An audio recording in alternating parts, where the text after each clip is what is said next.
Hello everybody.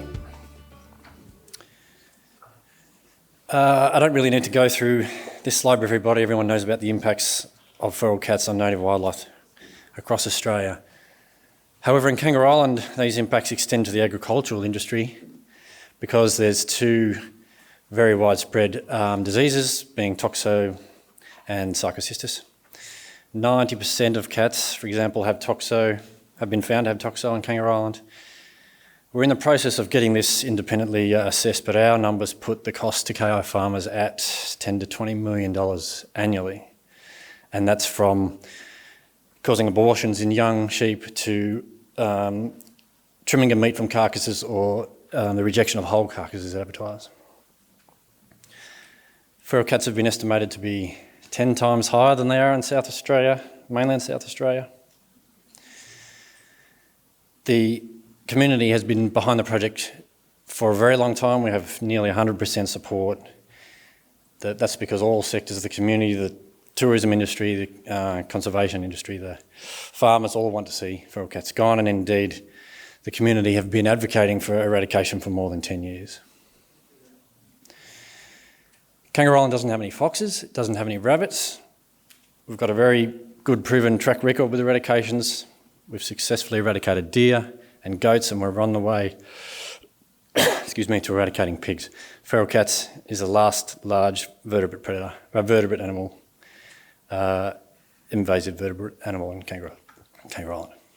So what I want to talk about today is, for many years before the fire, and particularly after the 2019-2020 bushfires, which covered about 48% of the whole island, there's been a lot of work by numerous agencies, and you can see that some of that work there to control feral cats. And so there's a lot of experience, there's a lot of equipment, there's a lot of landholder support and expertise on the ground. What we would like to do is capitalise on all this and turn the eradication program that's happening on the eastern side of the island there in the blue into a whole of island eradication. So that's what I'll be talking about today. So this is the Dudley Peninsula, 384 square kilometres. There's a fence on the western side. We have a whole suite of control tools at our disposal. I'm not going to go through them all, but the main thing I want to emphasise is there's not a lot of new technologies we're using for eradication and monitoring, and some of those I'm going to talk about today. But there's many others. Some you'll hear about from other talks, and there's many others we've got in the pipeline.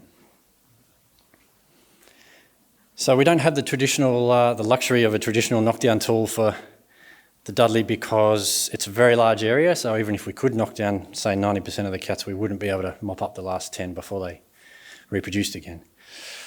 Also, 2/3 of the peninsula is sheep farming, and there's lots of valuable and much loved sheepdogs, so we couldn't do something like baiting. So we had to go with this rolling front approach, where we start on the east, where that little polygon is there in orange. That's where we started, and we progressively move west, taking out all the cats as we go. Of course, that's a huge area. We're probably going to miss a few, and there's nothing stopping them reinvading. So that's a large area that we have to monitor to make sure we can pick up those last ones. After some early trials, we've decided to go with this extensive 4G camera network with our partners here at Avorta, and they run an AI-based image classification system.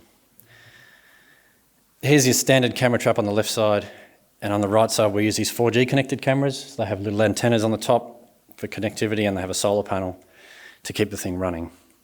We're pretty lucky with coverage across the whole peninsula. Pretty much with a bit of swearing you can get reception wherever you need it. So,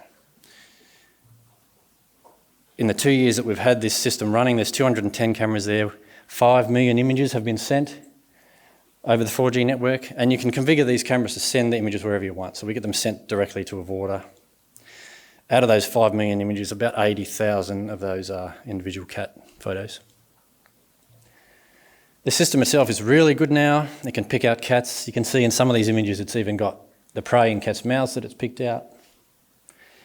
And I'll just give you a quick demonstration. It's actually better than humans now at pulling cats out of images. So can anyone see a cat? Oh, you can see it. Well, that's annoying. On my screen you can't see it. So if I shift the contrast, you can see it much more clearly. We obviously don't have the time to go through at the rate these images are coming in, we can't scrutinise every image to that detail every day. So the system does it for us. And we've got a huge catalogue now of images that really, if you're skipping through a lot of images, you may not see the cats, but Evora's pulled them out for us.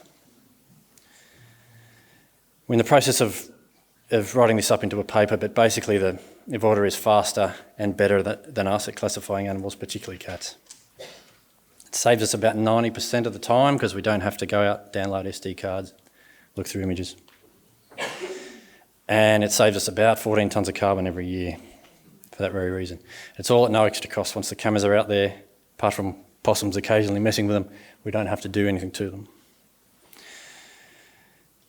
It can also give us longitudinal data sets every hour of every day on any species that we choose to train of order on. So this will give us a really good record of the impacts of all these species as the cats get removed.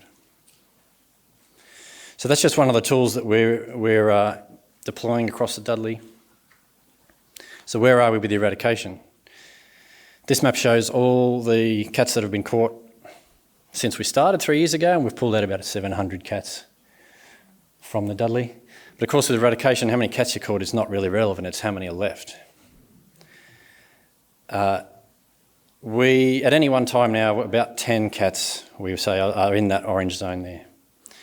And we're shifting now, rather than wholesale trapping, we're using the cameras to pick movements of cats and just targeting where they are at that point in time and pulling them out, and it's working very effectively. Moving forward, what we want to do is couple these cameras with detector dogs, so that as soon as a cat walks past the camera, we get an alert on our phone and we can take a dog straight to that point and put it on the trail. And this is going to be very helpful for the mop-up stages.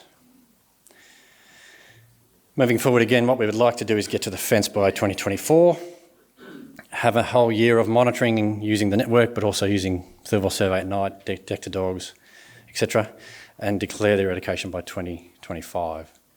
And given the current trajectory we're on track to be able to do that. We want to use that time, the next couple of years, to build our exposure and capitalise on all these resources, as I talked about before, and resource it properly to get a whole of island eradication going. So, as I mentioned before, we don't have any foxes, we don't have any rabbits, all those other native animals will be gone. Once feral cats are gone, the possibilities for Kangaroo Island, where one third of it is still native vegetation, the possibilities are endless. So we've built ourselves a Facebook page, we've got a little logo, we're trying to get as much exposure we can. We realise that this is very ambitious and it's multi-decadal, but with the technologies, some of which I've talked about, some of which you'll hear about, and other ones that we've got coming online, we think it's very achievable. Thanks.